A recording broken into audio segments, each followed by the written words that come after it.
Hello, I'd like to thank Jerome Baldespiel for inviting me to be part of this special session about citizen science. I'm excited and honored to be part of this panel, and I hope this is an interesting topic for the conference. I'd just like to introduce myself as a human who cares about other humans and who believes in the power of augmented crowds to solve problems. One problem that needs to be solved is Alzheimer's disease. So there's no effective treatment or cure for Alzheimer's disease today, but it's a form of dementia that affects millions of people. So I had a fantastic opportunity to meet Chris Schaefer, who manages the Schaefer Nishimura lab in the biomedical engineering department at Cornell University. And he described to me the research they were doing on Alzheimer's disease. One of the interesting things he told me is that even though we've known almost since the beginning of the discovery of Alzheimer's disease that there's a 30% reduction in brain blood flow in Alzheimer's patients, that to this day we haven't really had a good grasp on the underlying mechanisms for that reduced brain blood flow. Chris ran some studies with his colleagues using mouse models of the disease, that they found a higher rate of capillary stalling in the brains of those mice. So the wild-type mice would have about 0.5% of their brain capillaries with no blood flowing through them, whereas the Alzheimer's mice would have about 2%. It turns out that the downstream effects of those 2% of stalled capillaries actually did result in about a 30% overall reduction in brain blood flow, which was consistent with the human finding. So they did a follow-up study where they actually introduced a compound that released these stalls and restored blood flow in the Alzheimer's mice. And remarkably, a lot of the cognitive symptoms resolved almost instantaneously, within hours or a day. But the problem was that in order to release those stalls, they had to administer an immunosuppressant, which is equivalent to giving a mouse AIDS. So it would not be a sustainable treatment. They've been running a number of studies that are trying to understand the upstream molecular mechanisms of these capillary stall phenomena. But then Chris went on to explain that they have a serious problem, and that has to do with the analysis of the data. So when they go and do imaging sessions on these mice, for a given study, they'll generate these huge image stacks, and then a human actually has to do this painstaking manual curation, looking through these images at each individual capillary to sort of count, is this capillary flowing or is it stalled? And with 3 lab technicians working around the clock, it would take 6 months to a year to analyze data from a single study, that's trying to answer a single research question related to stalling. They estimated that at that pace of analysis, it would take anywhere from 10 to 30 years to arrive at some kind of a treatment target based on this work.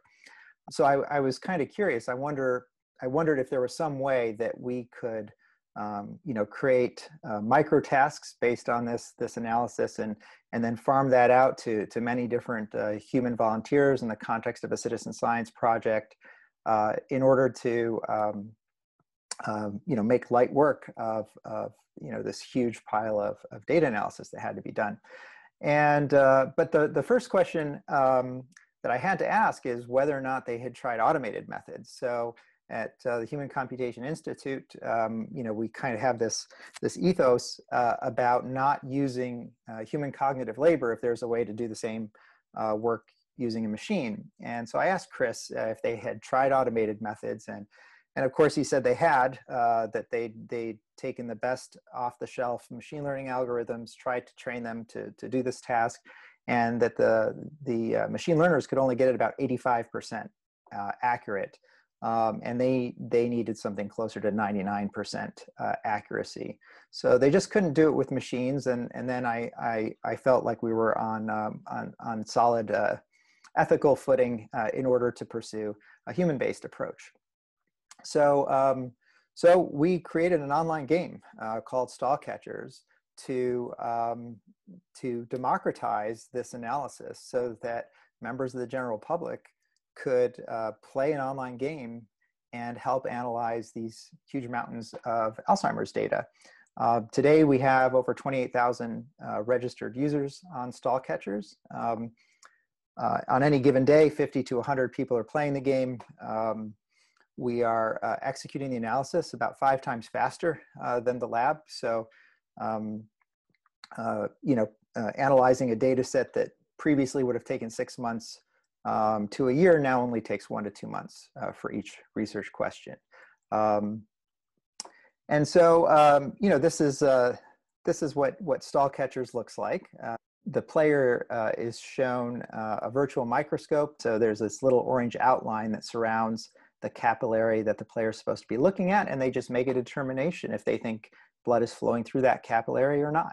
One question that comes up often, there's skepticism in the scientific community about having members of the general public who are not trained in scientific methods or certain forms of analysis.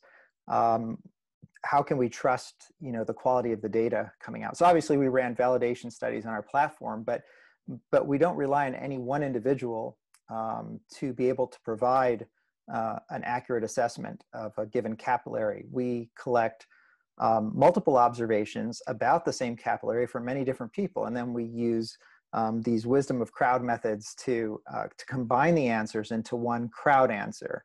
And so what we found is that where an individual volunteer playing the game might have an accuracy of about 70, a lab expert might have an accuracy of about 90. But ultimately what we found is that using our wisdom of crowd methods, we could produce about 99% accuracy when we combine different answers from all the different people who are playing the game. Stall Catchers has successfully contributed to answering research questions, and we, as part of what we want to give back to our volunteers, is we want to acknowledge their contribution publicly, we consider them part of the scientific team, and we like to acknowledge them in papers. So, the title of my talk was actually Engineering Obsolescence. And that's kind of a weird concept, but, you might remember I began by talking about this principle of first use no humans. And I think, what we hope for is that in the end, we're also not using humans, and we want to work toward that. So whereas, 5-6 years ago when we began this project, the machine learning technology wasn't exactly what it is today. It's probably improved a bit, but more importantly, the human volunteers have generated a ton of examples that could be used to train machine learning systems. So we now have literally millions of labeled vessel imagery that could be used to train these systems, and anyone who sort of pays attention to a lot of the hype around machine learning systems today will appreciate that when you have a huge amount of data, that's just food for these machine learning systems to consume. And so we're partnering with a group called Driven Data that's running a machine learning challenge using Stall Catchers data. And they've got hundreds of teams participating in this challenge. Each team is trying to come up with the best machine learner to analyze Stall Catchers data. And some of the best systems on their leaderboard right now are doing much better than those original machine learning systems that were around when the project began. So we're very excited about the possibilities here. So the question is, at the end of this competition, we're going to have a bunch of these machine learning systems that some will be better, some will be worse at analyzing blood vessels. And so how do we actually integrate these systems with stall catchers? So one thing we could do is we could take one of these machine learning models that has the ability to know when it's very confident about its answer, and then allow it to analyze any vessels where it has this very high level of confidence, and we can validate that it's getting all of those ones correct. It might only be 10 or 15% of the data that needs to be analyzed, but that's 10 or 15% less for humans to have to do. Then the humans can focus on the more challenging ones. So that's inserting one of these machine learning models early in the analytic pipeline. We're also conducting research right now in partnership with Microsoft Research, using a new experimentation platform that we've developed, which allows us to take a sandboxed version of stall catchers and recruit our stall catchers players into IRB approved studies where they have an AI assistant that's making a suggestion. So the AI assistant is not perfect. And in fact, we have different varieties of these assistants. Some of them are biased more toward being good at detecting flowing vessels. Others are better at detecting stalled vessels. And so we're trying to understand whether or not pairing an AI assistant with a human can produce a better result. So that's another possible way to combine one of these new machine learning models with our existing analytic workflow for stall catchers.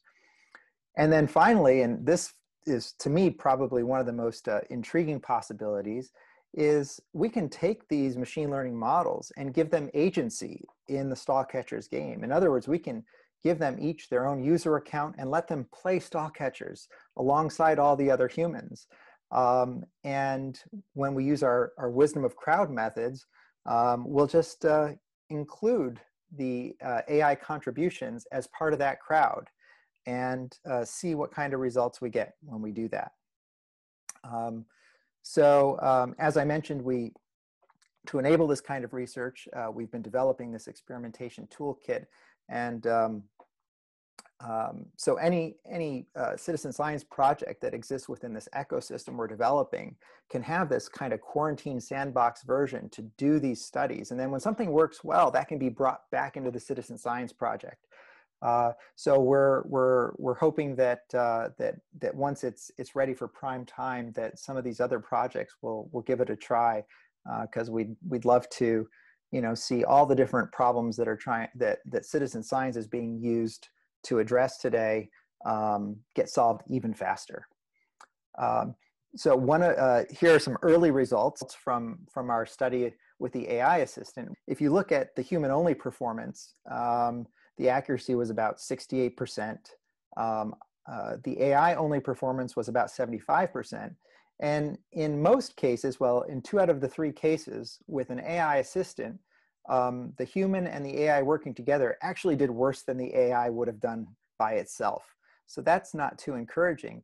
But there was this one condition where the bias was toward being very sensitive on stalls. So the true positive rate was higher. So the overall accuracy was the same for all 3 AI assistants.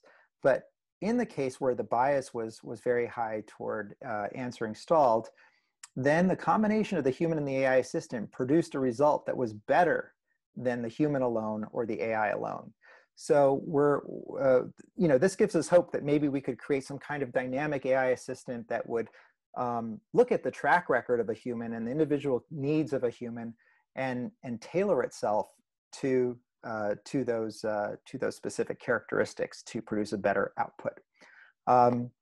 So finally, our goal is to eventually phase humans completely out of the stall catchers analytic pipeline. And I think by inserting machines at different parts as the machines become more competent, this will become possible. Now, how does this impact the stall catchers community? Well, we expect to have more challenging tasks related to the analysis to give to the humans. So today, there are pre-processing and post-processing steps that happen in the Alzheimer's Research Lab. We're already building designing interfaces that will allow our existing stall catchers players to begin to do some of these tasks that are currently relegated only to the scientists.